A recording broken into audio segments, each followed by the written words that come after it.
right, guys, breakpoint back at you. We're going to make refried beans today. We already made the pinto beans, and the video will be listed below or in the description. So this just came out. It's hot. It's steaming, and it's full of water right now.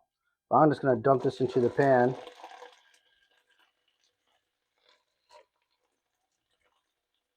We got bacon in there. We got onions. We got garlic. You could strain all that out, but that just adds so much flavor.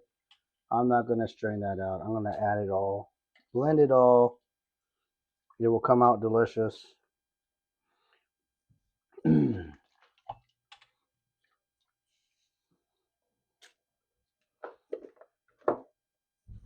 So you want to put your pan on a higher heat. You can see it's already boiling down there, sizzling pretty good. I'm going to use a slaughter spoon. Get as much as out. Now you don't have to refry everything. Somebody in your house might just want whole beans. That's fine. This batch round of beans, we're going to go refried on it because that's how we do it here. The beautiful thing about refried beans, guys, is the more you use them, like let's say tonight you only eat half of this or a quarter of it. You stick it back in the fridge. The next day or the next 2 days, you get it out. You fry it again. Okay, those intensities of flavors of the beans are just going to be even more astounding to you. And by the third time you try it, you're just going to be like, these are all the beans I want to eat. Because it's that good. The longer you fry them, you'll see that. It's like magic work. Now, I'm going to take this stick blender, and I'm going to go to work.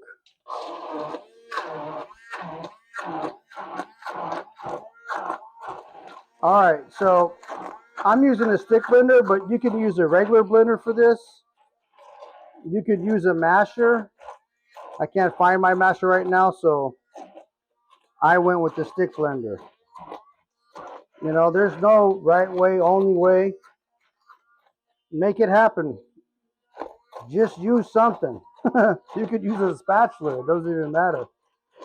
Just crush them, smash them down. This stick blender, as you can see, just made really quick work out of this. What I'm going to do is I'm going to use black pepper. I'm going to put fresh cracked black pepper in here. Like this. Voila, bam.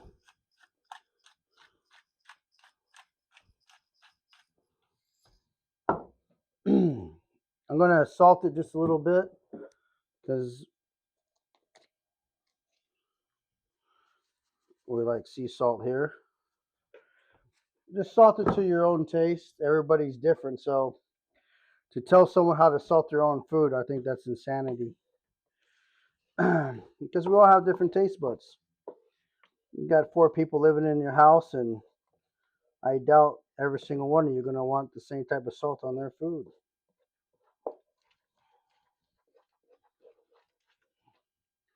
Going to give these a whirl like that. Now, you could add jalapeno. You could add all kinds of peppers to this if you wanted to.